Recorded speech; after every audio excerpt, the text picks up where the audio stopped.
Do you have a cold open? My mind is blank. Like my mind is blank too. If I tried to get my mind this blank meditating, no. Trying to go to sleep, no. Going a mile a minute right now, I got nothing for you. The only word that's coming to mind right now, raccoons. Ooh.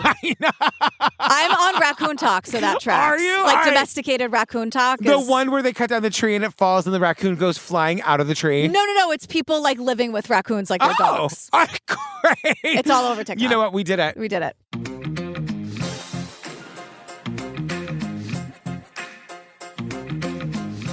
Hi, Jillian Benzavali. Hello, Patrick Hines. Girl, if the fam isn't on the Patreon, they need to know. One of the things we do on Patreon is virtual drag bingo every single month. Yes. And if you are on the Patreon, you also need to know our next virtual drag bingo is Saturday, June 15th at 7 p.m. Eastern with the amazing Schwa. Yeah, everyone is on a need-to-know basis. Yes. When it comes to the Pates and our drag bingo. Get on the drag bingo. It is so fun. But if you sign up for the Pates to get the drag bingo, you also get, at this point, like 500 full ad-free bonus episodes. I'm saying at the very least. Can I tell you, so the Queen of Versailles was the second thing we ever did on the Pates. Yeah. They've now turned it into a musical starring Kristen Chenoweth. In Boston, Natalie, Steve, and I are making a road trip to go see it. Fun! Yeah. By the time this comes out, we may have already gone.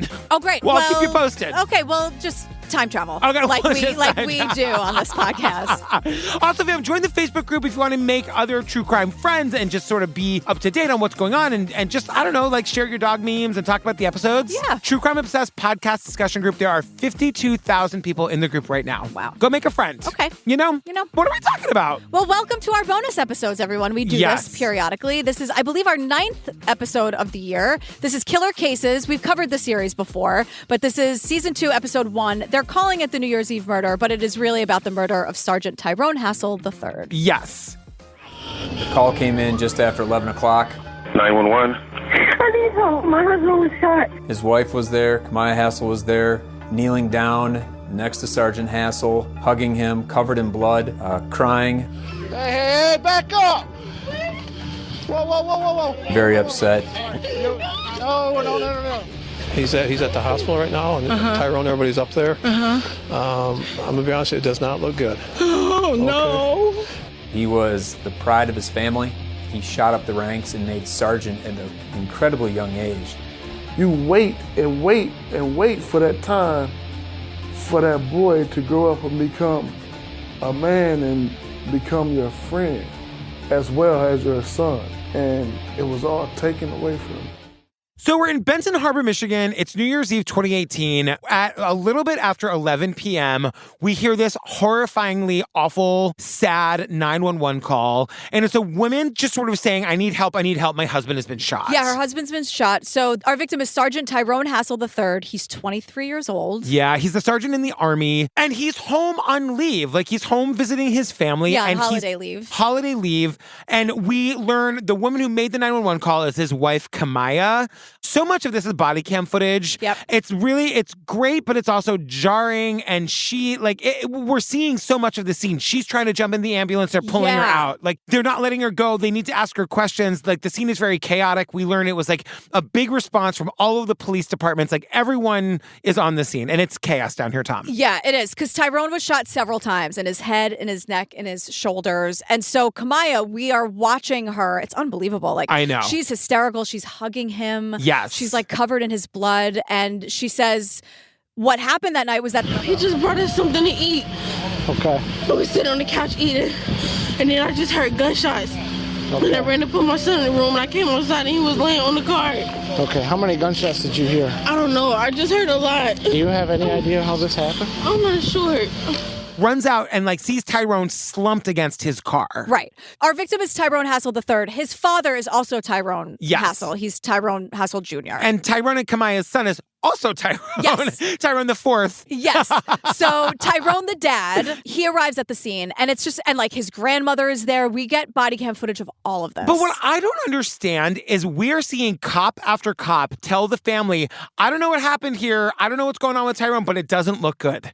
Like, why? Yeah. Why is that? Why are they doing it like that? Yeah, it gets worse, actually. It does get worse. So everyone's trying to put it together. Like, was this an attempted robbery? Was someone trying to steal Tyrone's truck or steal any jewelry he was wearing, steal his money. But no, the keys to the truck are still there. His wallet, his money are still there. He's wearing his jewelry. Nothing was stolen. And the dad has this horrible moment of describing, like, he gets there just in time to see them lifting the gurney into the ambulance. And he literally describes seeing the gunshot, like the wound in the front of Tyrone's head. I can see the hole in the front and the back of his head. I was just hoping that some way, somehow, they can save his life. But I knew he was dead because I was looking in his eyes and it was no motion.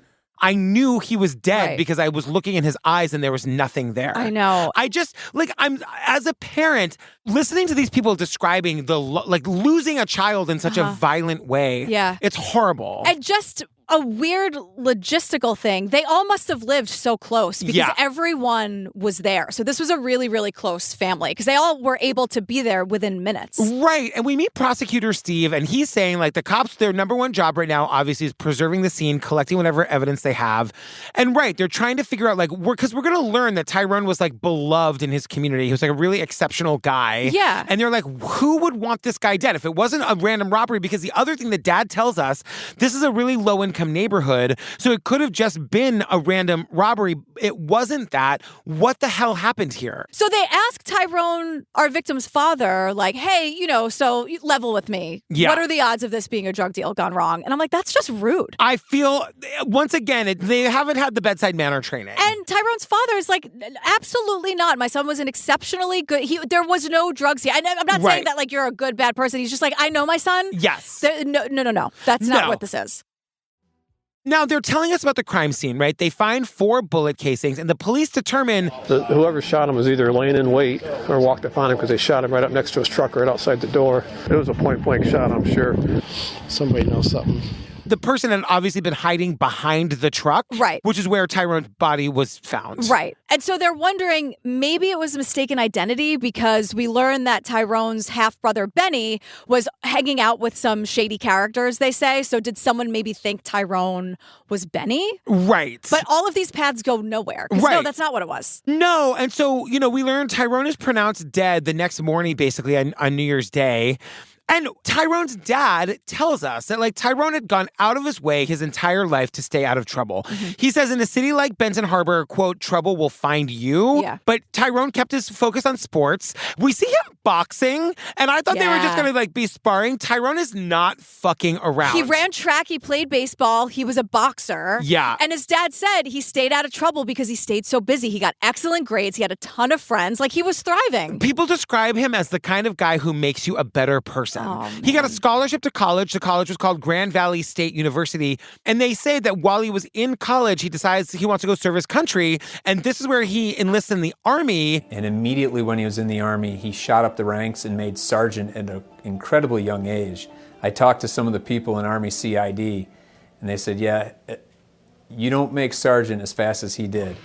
It's almost unheard of to what do they call it? Like progress through the ranks so fast? Yeah. So Kamaya, his wife, is a fellow soldier. Yes. And Tyrone's father says, like, I loved her like a daughter. I mean, you know, they fell in love. They got married. They were deployed to Korea together. Yeah. And they were serving in different units and living in different barracks because that's standard policy for the Army. If you're married, I guess you can't live in the same barracks. I guess not. They say it's a very happy marriage. So they quickly have a baby. It's Tyrone the Fourth. They nickname him Chunk. Yeah, that's a baby nickname if I've ever heard one. Listen, my nickname when I was a kid was Fat Kick. Okay, well...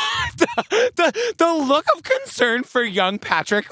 Who gave you that nickname? My across the street neighbor. His name was Chris Brown, not that Chris Brown. Thank God. I mean, can you imagine? My best friend he couldn't say Patrick, so he would come over and say, "Can Fat Kick come out and play?" Okay, you can't say Patrick. Fine. A lot of kids say a lot of cute things when you can't say certain letters at a certain young age. Fine, but I think we could have found a better option. I mean, Fat Kick haunted me like basically till this day. Yeah, it's haunting me. Thanks. Now I have it. The way your eyes went up like in slow slow motion. Why are fat people kick. mean? When I was in middle school, my what the mean kids called me was sheepdog because I had really long hair and I really wanted to like grow my hair out. Like I wanted the River Phoenix hair, but my hair just like was too thick and like just never looked good. So I would like do this move all the time. Oh my God. And like they would call me Flipper because I would do that. And then they would call me sheepdog because I had the hair in my eyes. Well, I would say when I had like super side bangs that I've since grown out, I would say to Mike, like, I got to get these bangs trimmed because I'm like a sheepdog. Like I would reference that too. If I heard you say that, it would like be like a little dagger to my heart. You'd be like, who told her? Who told her? Was she here the whole time? Chris Ricciardi, did you tell her? Yeah. You know? I've been a sleeper agent. I've sleeper cell spy this entire time. Great. My high school bullies found you. Can you imagine? Wonderful. The thing is, it's so easy to not be mean. That's my thought. That's you don't, the thing. Like, people can be so mean, but you don't have to be. No, it's very easy to not be. It's not until you're an adult that you realize that kids are only mean to other kids in the hopes that that means that other kids will be mean to them. Right. And I just wasn't a mean person. And they won't person. get the pressure. You know, Yeah, I won't be wasn't. I didn't have it in me to like be mean to people, so that's why I got picked on. Yeah. You know? We solved it. And also, like, Tyrone loved his life, loved his family. There's a video that I guess he posted on social media, and he's like dancing around, vacuuming his house. He's just like, he's a great dancer. This is how happy this guy was. Well, because they're saying home for the holidays, he told his father how happy he was. Happy with the Army. Happy with his family. And always happy to know he would soon be having some of his father's home cooking. He was dancing, thinking about that deep fried turkey and macaroni and cheese and dressing. we learned that Dad was making deep fried turkey, macaroni and cheese, and dressing. Yeah. Deep fried turkey. Yeah. Never in my life. I hear that it's kind of, I know that there is a school of thought on this. Okay. That the deep fried turkey is the way to go forever and ever. I've never had it, but I've heard that, like, if you do have turkey on Thanksgiving. Yeah. Then you got to deep fry it. Have you heard of the turducken? Yes, of course. Oh, you okay? I never had one, but I know what it is. And it's a turkey inside a duck or something, or a duck inside a turkey? Yeah. Turducken. You know, turducken. Yeah, it's a and chicken too or something? Yeah, it's like a bunch of turkey, shit. duck, and chicken. It's a lot going on. I know. But yeah, I've heard that a deep fried turkey is the way to go because it's like really, if you do it right, and don't set your house on fire, please. Oh my God. Because that's also what I get, like a few weeks before Thanksgiving. I'm also served like from your local fire department, please don't do this.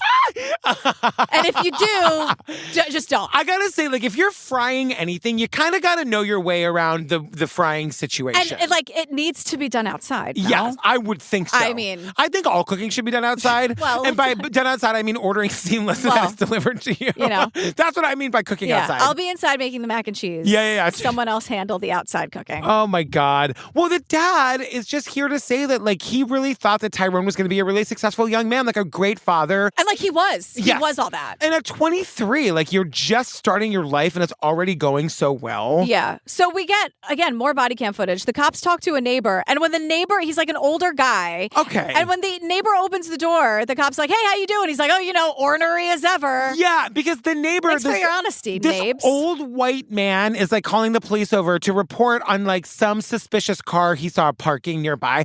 And whatever, I'm glad. We got to get the guy. We got to find out who did this. But I also feel like the old white man in the neighborhood like just loves calling the cops to complain about that. I think he does. You know what I he mean? Likes it. And ornery as always. Yeah, like, ornery as ever. Okay.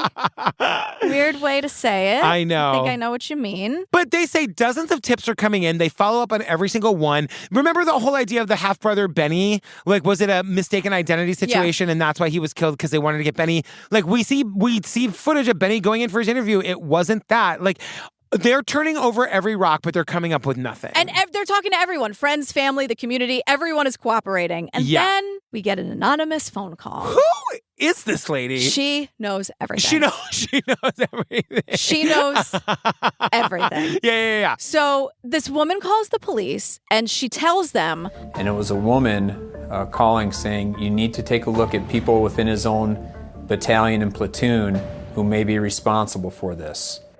They were all in Korea, and that's where it started. Claiming Sergeant Hassel's wife Kamaya was having an affair with another soldier.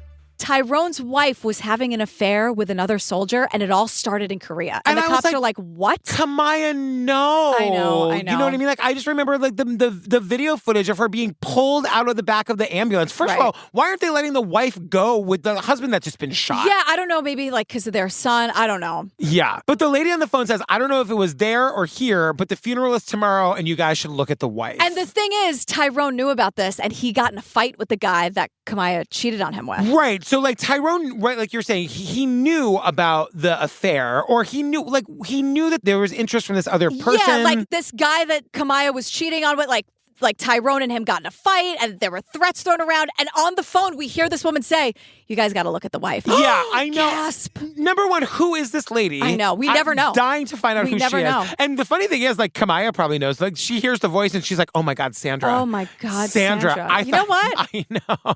Good. The Linda Tripp of it all. Good. You know? She's another one. I love how Linda Tripp is triggering for you. I know. I know.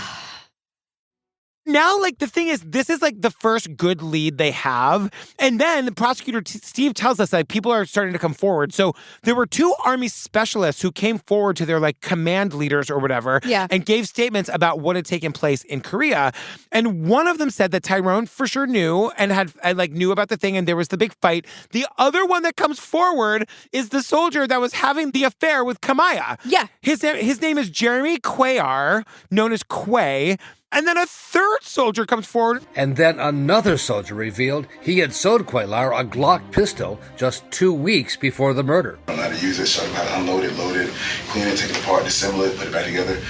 Oh, yeah, that Jeremy Cuellar guy, by the way, that was having the affair with Kamia, that also got in the fight with Tyrone in Korea. I sold that guy a pistol. And I'm like, wait a second. That can't be legal. You're just selling a fellow soldier a gun? Like, that can't be legal. How? I have no idea. I don't know. We always stumble into gun questions that we do not have answers for. And look, I'm the first person. I don't know. I'm really asking. These are my questions. Like, I don't know how I'm sure there might be like a transfer of ownership or like a transfer of. Yeah. Right? Because you can't just be like. I would hope that there was some sort of paper trail, but you know what? We got 2 screaming liberals in a box. I have no idea. Begging for sensible gun rights, and what do we know? Girl, what do we know? You know what I know? Nothing. Yeah. Admittedly, nothing.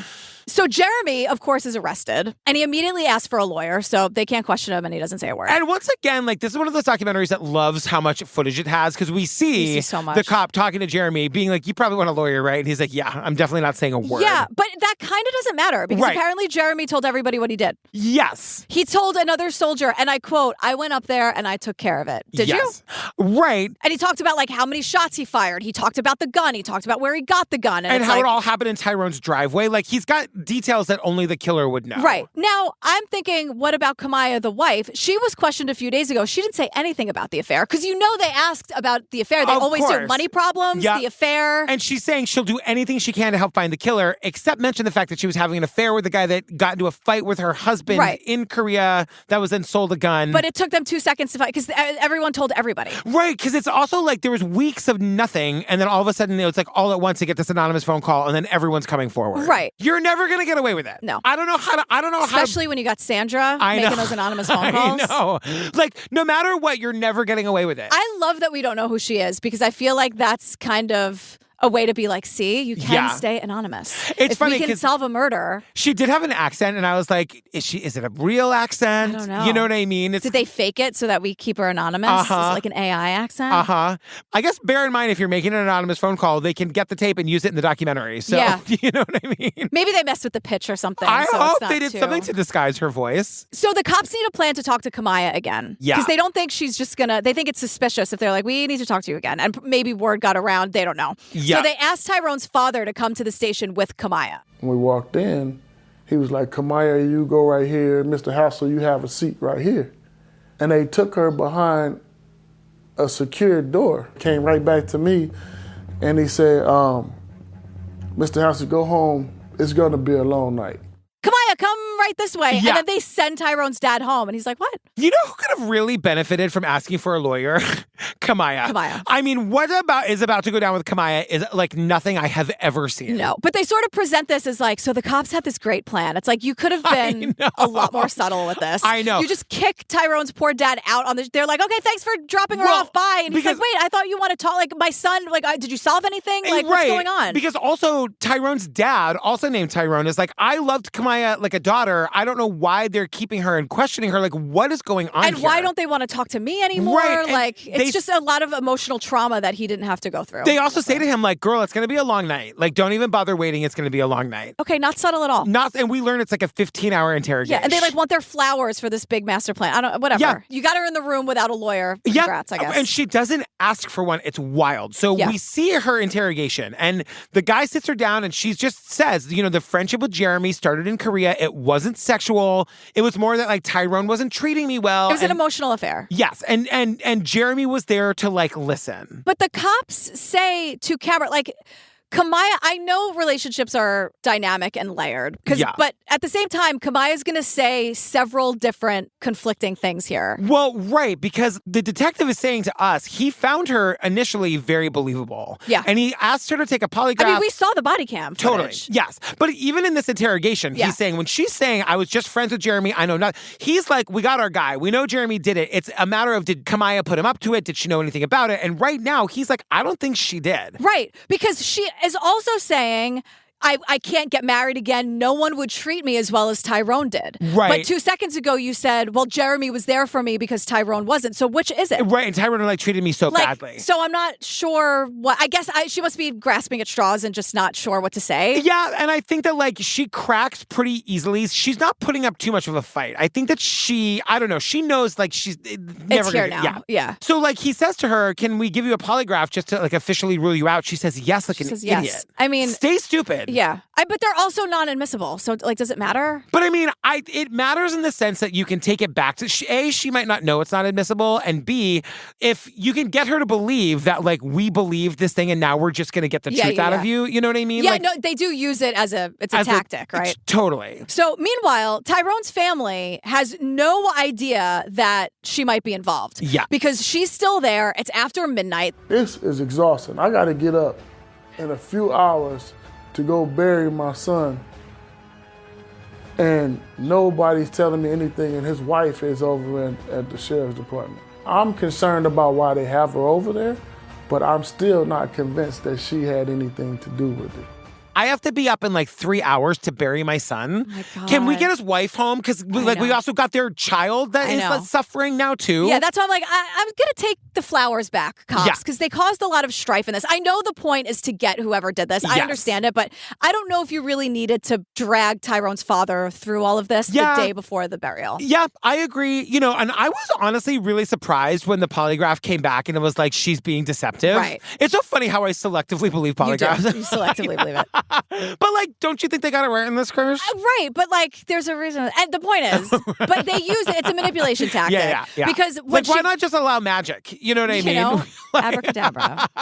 So, because they tell her, you failed the test. And by the way, now that we're here, Jeremy confessed everything and he's blaming it on you. And I'm like, that is the oldest trick in the book. And it's a lie. It's a lie. Remember, we saw Jeremy like refuse to answer any questions, ask for a lawyer. They had to let him go. Yes. Now, they're lying to her and they tell us straight up, we're allowed to do this and we are doing it because we believe that she's guilty. Yeah. We've seen this go the other way where the person isn't guilty and they use this to get a false confession. I do not believe that that's what happened here. No, because they say he's playing you, like, don't let him do that. He told us everything. And so because Jeremy didn't tell the cops anything, there's no story for her to follow. Right. There's no story for them to lead her down. Yep. They're just like, he told us everything. What do you think that everything is? And right, because she immediately changes her story and she's like, well, here's what actually happened. She's like, in Korea, me and Tyrone had a fight and I went in and found my friend Jeremy and I was like, I don't want to be with that guy anymore. And Jeremy's like, I can handle that. When I get back, I can get a gun. Why we always jump right to like, let's just kill the guy? I know. It doesn't make any sense Now, to me. Kamaya says in this confession that she told Jeremy, don't do that. But Jeremy insisted. Right. And so we learn that a few nights before the murder, Jeremy had come to town where he had like stalked Tyrone to a nightclub and was planning to kill him like right outside the nightclub, but there were too many people around, so he didn't do it then. And on New Year's Eve, Kamaya was sending Jeremy text and Snapchat messages about her husband's whereabouts. And then he was out there and he was watching the house the whole time. I told him that he was bringing us back. So something happened where they needed to, or maybe she said, oh, can you run out and get me this? Because she got Tyrone far enough away from her and their son so that they wouldn't be hurt. Yes. But she still got him to the house. Right. And remember she must have sent him out for an errand or something. Well, to get food. But he already brought the food home. Oh, like you need to go back out and do something else. Right? Because then she's like, oh, he's home. Can you run out to the truck and check on that, whatever it is? Because why wouldn't he stay? Right. And because remember also the cops are like, whoever did this had been laying in wait. Like Tyrone knew that at some point Kamaya was going to send him out to the truck or whatever, which is where Jeremy shoots him and he dies. Yeah. So the texts are probably like... The point is Kamaya was intimately involved. Yes. You know? Because she was contacting Jeremy via text and Snapchat, which we just learned was a thing 2 weeks ago. But neither one of us can explain. No. Go to the TikTok if you want to watch that moment because we're Grandma and Grandpa trying to explain Snapchat. So she told Jeremy, oh, my husband's going to come to the house to drop off food. And even though Kamaya was crying hysterically on the body cams, which we see, she admits that she was in on the entire plot. You say this is a 50-50 you guys were on this? Yeah, because I knew all about it, and like I said, I probably could have stopped it, but the reason I didn't because I felt like he would, be mad at me or... And not love you anymore? Yeah, because I just felt like I wasn't getting that love at home like I wanted to. He says, would you say you have planned this 50-50? And she says, yes. Yes. This is where I'm saying it's like nothing I've ever seen because she just completely... Her defense in court later is going to be, I was coerced. You can see, we've seen coerced confessions. We watched the Brandon Dassey confession. We've seen the coercion. This is not what happened because as you were saying, there was no, with Brendan Dassey, there was a narrative that they just got him to say yes to. Yeah. In this one, she told them the cop didn't say anything to her. Yeah. It is interesting because she says, I could have stopped it, but I didn't want him to be mad at me. No, she's talking about Jeremy, not Tyrone. I thought she was like, he's going to find out that I tried to have him killed and he was going to be mad. No. She didn't want Jeremy to be mad at her. So I wonder if that's where the coercion lies. Well, the other thing that she admits, she literally says, also, if Tyrone dies, I get his $400,000 life insurance policy, and that was definitely a motivating factor for me. Because she says, and I quote, yes, the money was part of it. Yes. So I think what happened I'm not defending her. This is a horrible thing that she did. This is not the only person she admits this to, right. And the second time, it's not a cop. It's wild. So, yeah. But I do think that it is possible that she was part of the plan, and then when the plan happened, that hysterical reaction of seeing your husband and father of your kid shot to death would elicit that response. Because we see her, both she's things crying, tears are pouring down her face. And she's not acting. And I think in that moment, she did everything she did to get to that point, but I think there is a moment where she can't believe this is her life. Yes. And I think all of those things are true. And I think also, you have that moment of, I'm also never going to get away with it. Maybe in that moment, she's thinking about her kid. Yeah. Because she's like, I just took both of my kids' parents away from my kid. Because this all happened really fast. Yes. This happened in a few days. And by the way, at the end of this interrogation, she says to the cop, I'm just as guilty as Jeremy. Yeah. She says it. And she's under no duress. She's not stressed. She's not asking for water. She looks fine. But she says, I feel remorse. If I could go back, I wouldn't do this. I wouldn't even get involved with Jeremy at all. But you acknowledged to us 2 minutes ago that you could have stopped it and didn't. Right. You know what I mean? Yeah. And so now the cops have to go and tell Tyrone's family. And the dad is like, I loved her like my own daughter. For the last 11 days, Kamaya was living with Tyrone's family. Yes. Until she was arrested and charged. So they were grieving together, sitting at the kitchen table, wondering who could do this, how could this happen? Right, and she Kamaya had all the answers. has it all on her phone. Yep. Exactly what happened. So the father, I can't imagine the betrayal. That level of betrayal. I lived with this person for 11 days after my son was killed. My entire family comforted this person. We took her in like one of our own. She was the person that, that was behind my son's murder. we were grieving and mourning together, and now this. And also, like, you can't not think about, like, the son that they have. Like, of course. For what? This is where thank God always... that kid has a loving family, yeah, honestly. but, like, no parents. No parents. You know, and it's but like... still family. Yes, of course, but it never ceases to amaze me how senseless it always is. Yes. For what?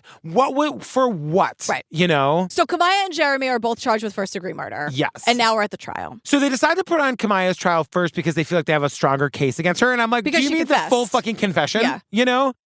The prosecutors are concerned about what they call the optics. She was a very sympathetic defendant in her appearances. She looked incredibly young. She dressed for court, did her hair in a way that made her look almost like a teenager. She's trying to look very innocent and naive.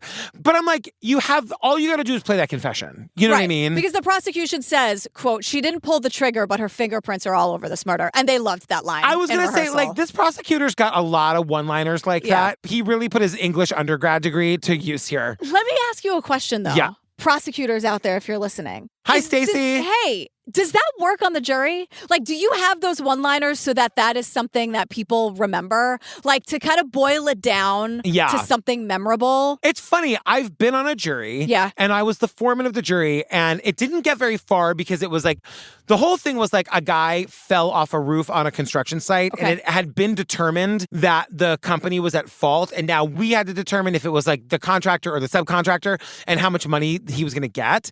And after opening arguments, they released us and they settled because we were all in tears. And we're like, give him $1 trillion. $1 trillion is enough. Really? Yeah. But I remember paying attention to, like, you don't want to be cheesy. At least as a juror, I didn't want them to be cheesy. Just give me the facts, you know? Yeah, I guess that question is open to all lawyers because we hear that a lot. And I do wonder if that would not like work on me, but if it's like that, I can't get that one line that they said out of my head. And it does make sense. Yeah, yeah. Because it does. Like, her fingerprints were all over the murder. Right, totally. So it's like that is something like digestible for a juror after going through weeks or hours or whatever of like a lot of facts. Like, this is what it boils down to. That's true. I was on a jury for like 90 minutes. Right. So, you know? Yeah. I'm just By the way, wondering. New York State, city, whatever, I want to be on a jury again. Like, get me on a jury. I want to be on a jury. Yeah. That's all. You can just I'm sure request, it's possible. right? I really want to be on a jury again. It's interesting that you can't volunteer. Yeah, well, I mean, put me on that Trump jury. But like, you know what I mean? I mean, that's volunteer why, for the Trump jury. That's why. But yeah, there also is the argument to just have like professional jurors who are going to be like willing to go through the process instead of people just like, I want to get the hell out of here, so I'm doing this. Yeah, I guess that's true. But like, also, can you all just like participate in your civic duty? There's a lot here. Anyway, I volunteer as tribute. Okay, great. So now the defense is up. Kamaya Hassel's lawyer, Chris Kessel, sought to portray his client as a victim, too, of a crazed lover and unfair police tactics in gaining her confession. Unfair police tactics in gaining her confession.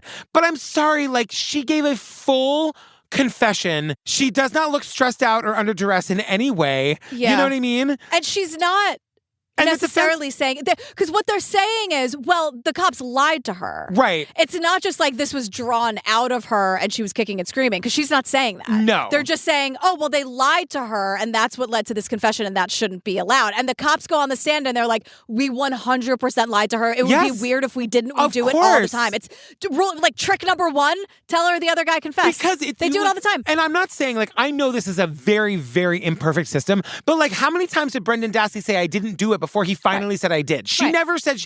The first story was just like, oh my God, I don't know anything about the murder. anything about it. And then it was like, well, Jeremy's in there talking shit about you. And then she like lays out the She's entire like, okay, plan. so it all started in Korea. Which they corroborate through cell phone records. Oh my God. And another phone call where she tells everything to her mother. Right. But before we get there, yes, Tyrone's father is the first witness and he's testifying against Kamaya. And just like imagine the emotional roller coaster. And I don't say that lightly. Like his son was brutally murdered. Then he took in his son's wife, who we now know is all part of it, for 11 days and they mourned together. And now he's the first witness testifying against her. And he's saying, like, she wouldn't look me in the eye. He's like, I guess I didn't know she was heartless.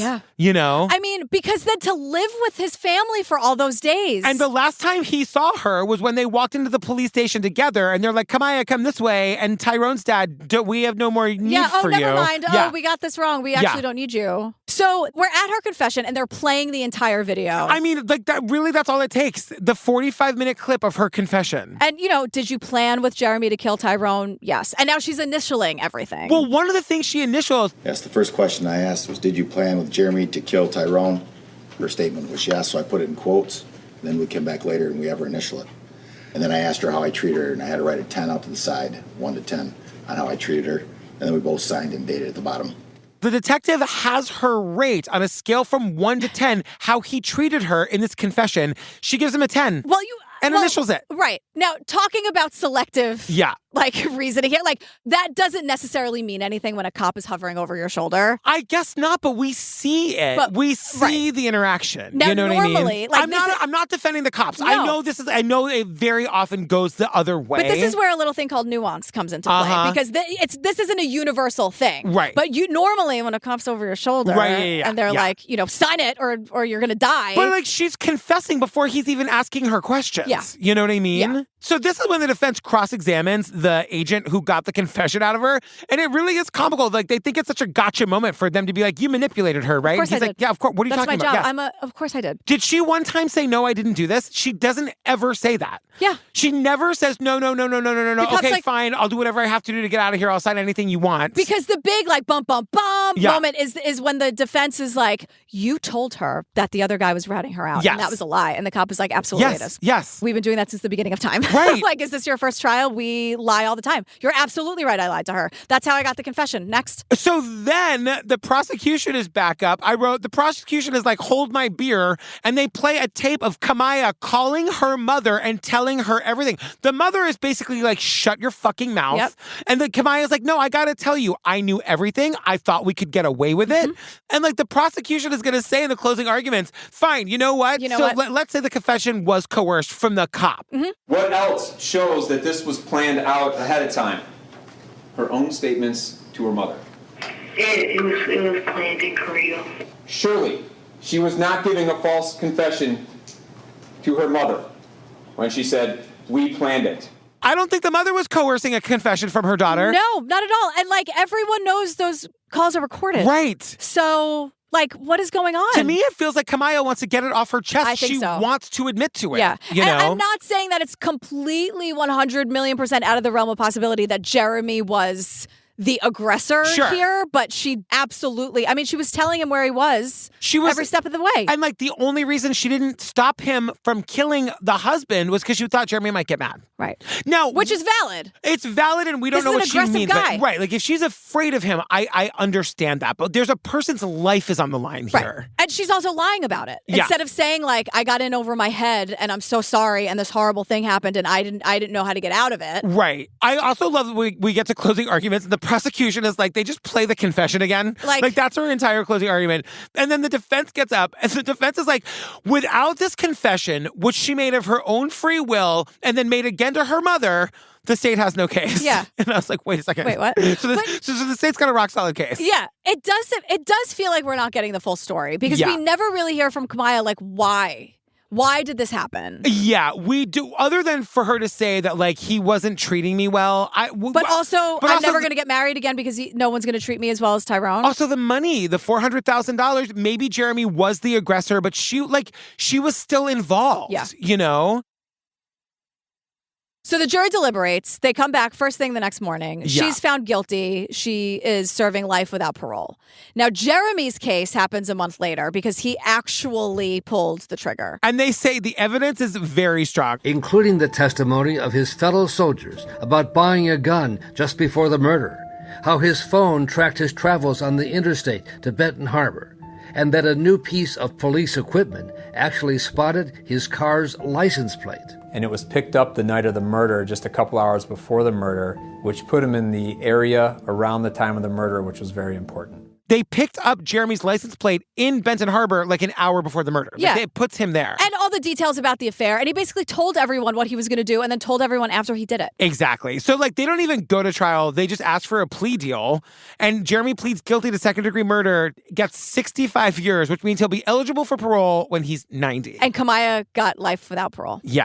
So this is wild. Something crazy. So Tyrone's father visits Jeremy in prison. Because on the way out of court, at sentencing, Jeremy looks over at Tyrone's father, a man he's never met, and says, I got to talk to you. And Tyrone's dad is like, let's go. Yeah. I'm trying to decide what I would do. I don't know. Well, Tyrone's father has some very choice things to say. So if you had what he has in his back pocket, you might. Yeah. That might be an easier decision. That's so true. we see this conversation because, again, everything is recorded in prison. So Jeremy tells Tyrone's father everything. They talk for an hour. He tells him all the details of what happened. Jeremy, of course, blames it all on Kamaya. Yes. She wanted the insurance money. She wanted me to do what I thought it was love. Yes. And Jeremy says, look, I can tell by the way you're looking at me, you want me to burn in hell, and I get it. I totally, totally understand. But then Tyrone's father leaves him with some parting words. Because I think that Jeremy is expecting forgiveness or something, some sort of absolution. So Tyrone Jr., who is Tyrone, our victim's father, says, thanks for taking the time. You seem remorseful, I guess. Here's the thing, Jeremy. I don't know how much you know about me. You're going to meet a lot of friends in there, bro. If they from Ben Harbor, 90% of them know us. We very popular. I don't know if Kamaya told you about us or whatever, but you're going to meet a lot of friends. How should I take that? How should I take that? And I'm like, Jeremy, girl, that's a threat, sweetheart. That's a threat. You're going to get, yes. You know what it means. And Tyrone goes, you're not going to make it out. Like, he's not making it out of here. Yeah. And I thought to myself, fuck ending on forgiveness. We're ending on a threat. Yes. Like, that, even if I it's not, don't think you know too much about me, Jeremy. Right. Even if it's not real, Jeremy's going to live in fear in jail for the rest of his life. I have a lot of friends in there. You must not have known that. Yeah, exactly. Like, that is absolutely chilling. Yes. That is chilling. Because I think Tyrone's and like, you see it if on his I can't face. sleep, neither can he. Right. If I have to have a miserable life, so should he. Yeah, What the fuck? Because we're also watching it. We're like watching Jeremy's reaction because it's a video call, so we see the whole thing. He looks terrified. I mean, you don't know about me. I have know. a lot of friends in there. I know. Cold as ice. Cold as Because ice. he's not screaming. Yes. He's just like, here's something you might have missed, Yes. Jeremy. Here's something you might not know about me.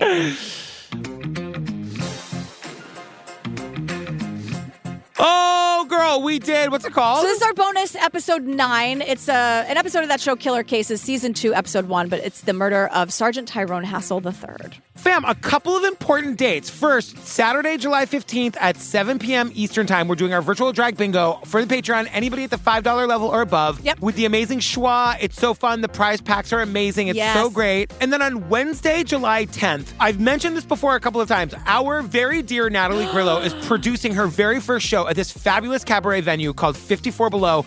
The show is called Sharon Owens Memories, a tribute to Barbra Streisand. So Natalie is obsessed with Barbra Streisand. Yep. She's been trying to get this show to New York for years. She finally did it. We got to sell this thing out, fam. I'm going to be there. Jillian's going to be there. Yep. Is Mike coming? I think so, yeah. Steve is definitely coming. There's a bar right across the street where I'm inviting the entire TCO fam in the audience to come for drinks after the fact. 7 p.m. July 10th. Get your tickets at 54below.com. It's number 4 below.com. Wednesday, July 10th, 7 p.m. Come. Look, support Natalie. I would walk into an active volcano for Natalie. So going to a Barbra show at 54 Below is nothing. This tribute Very artist easy is decision. incredible. And it's also like you can get dinner at the cabaret space. You can get just drinks. Yeah. It's a whole night out. It looks out. kind of fancy. It's a very, very New York-y thing. If you're looking for a cool thing to do, you want to impress somebody, bring some friends, come and hang out with us. We will be there. We're getting drinks after. Yay. What are we doing next? We are doing, so Quiet on Set starts tomorrow on Patreon. Holy smokes. And then next week on the regular feed, Who Killed the Lyon Sisters? It's that documentary where it's like all they have is lies and then they have to piece it together. It's like this 50-year cold case. Oh my. And then they speak to a suspect like 9 times and all he does is lie, but there's always like a kernel of truth. So then they like over the 9 lies and the truth? Yes. Oh my God. It takes them like 50 years. The case is crazy. All right, amazing. Well, stay tuned for the trailer for that. That's what we're doing the trailer for? Yeah. And then our funny and hilarious outtakes, we hope. Yes, we hope. Here's hoping. Here's hoping. And we love you. Yeah, we love you. All right, we'll see you later. All right, bye. Bye. Nearly 40 years ago, Catherine and Sheila Lyon went missing. That was March of 1975. The two sisters were walking just a half mile from their home to Wheaton Plaza Mall in Montgomery County, Maryland. Back in those days when parents were more casual about those things, the mother told them to be home by 4 p.m. They did not return. Fewer than 1/100% of all missing children turn out to have been taken by a stranger. 2 children taken at the same time Statistically speaking, it just doesn't happen. A massive search effort came up empty. No bodies, no arrests. The trail went cold. This was the first big story I had ever covered as a reporter. Over the next 40 years of my reporting and writing career, none of them stayed with me in the way that this one did. The brides that he didn't walk down the aisle, the grandchildren we didn't have. Parents were so scared, there was a dramatic shift in how they raised their children.